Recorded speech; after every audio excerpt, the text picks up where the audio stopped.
My name is Eddie Stern. I'm a yoga instructor. Stretch the arm. If I see a place where yoga would be helpful and someone invites me to do something, I say yes. That's all there is to it.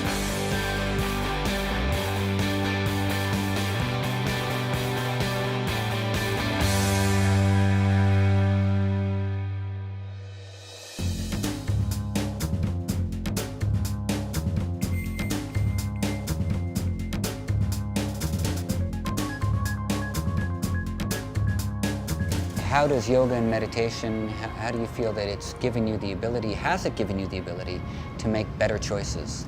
And based on what? I think that one's reality is a result of your intention and your attention. Mm-hmm. If you're giving your intention and attention to making money, then that's what your universe is going to seem like. Mm-hmm. For the first time in my life, I spent more time meditating and practicing yoga than I do fucking. How much time do you spend practicing meditation and yoga now? I have to, just to keep that, keep the odds up. I think I do an hour a day I do like an hour and a half of yoga, and I do 20-20 of meditation. So sort of 2 hours and 10 minutes a day. So that's getting into the territory of them people that are hardcore, isn't it?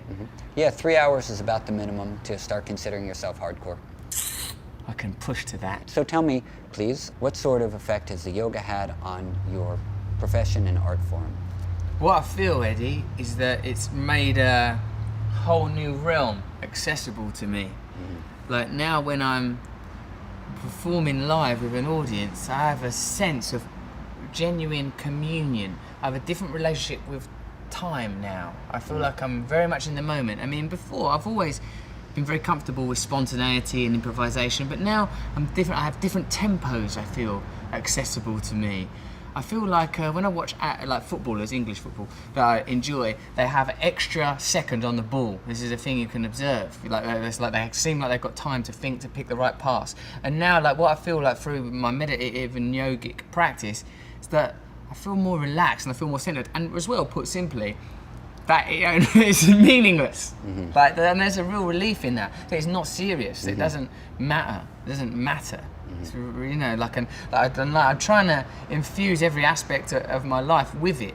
Sort of whether it's performance and how I treat people. I'm trying to live like it, moment to moment, authentically. But I don't take stuff so seriously because I feel like we live on the tip of the iceberg. I think there's so much. I think if we had different senses, we'd be aware of whizzing sprites and forces and energies and lightning and so I think sort of worrying about some pinhead of material existence don't seem that important anymore. Yeah, we need some filtration systems so we can operate it all.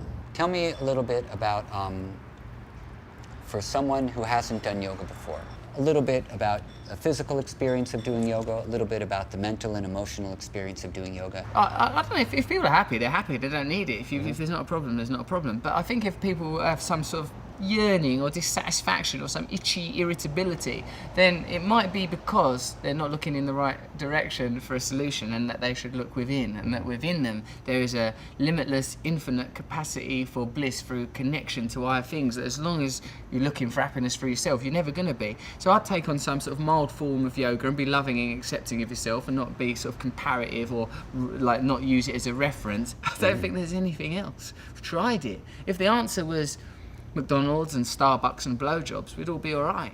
They're on every street corner. Not the blowjobs. It's only a matter of time. But for me, it's that we have no option. We have no option unless you're all right. Unless you're happy. Because I do meet some people that they seem all right with it. We are living in a material world, and I'm a material girl. Some people will dig it, But for me, I sensed always. No one gave me the grammar or the information or the grid. No one said, because if you grew up in Essex, in England, no one's going to say to you, this is an illusion, don't try and... People just say to you a version of get a job, fuck women, be good at football, be good at fighting. People won't tell you that stuff is not going to work. Right now, I'm involved, and a lot of people are involved in bringing yoga to youths in different parts of the country, in different parts of the world who are at risk for violence, whose parents work 2 or 3 jobs and they never see them, and they're essentially raising themselves. And so we're trying to bring yoga to a lot of these different communities, and a lot of these communities, these are beautiful kids, not to say, oh, this person has grown up in a hard circumstance, so they're this, that, or the other, but these are all like beautiful kids, and we were beautiful, troubled kids once too. How do you think that yoga could be of value to some different communities? So cumulatively, the more people have access to this vital information, the better society will be. What's all that information, Eddie, that when they have people meditating, crime drops, not just for the individual, but for the community also, because of that interconnection. I don't think people should be excluded because they're bourgeois, but like, I think, like, you know, yeah, you're right, there's certain communities or nations or cultures that probably don't have as direct access to some of these ideas. And I suppose that we must make this information, this technology, these techniques, these ideas accessible, because they work better than a lot of things we're trying instead. That's my experience. I really tried drugs, I really tried sex, I really tried all those things, and they do not work. So try this. So if someone had given me this information when I was 5, it would have been alright, and then again at 10, and then again at 15. If it was part of normal life, the same way is normal life to, hey, try cigarettes, or hey, try booze, or try fucking prostitutes. You know, these ideas are more accessible than the actual solution. And I greeted every one of them false messiahs with open arms, and again gave them opportunity after opportunity.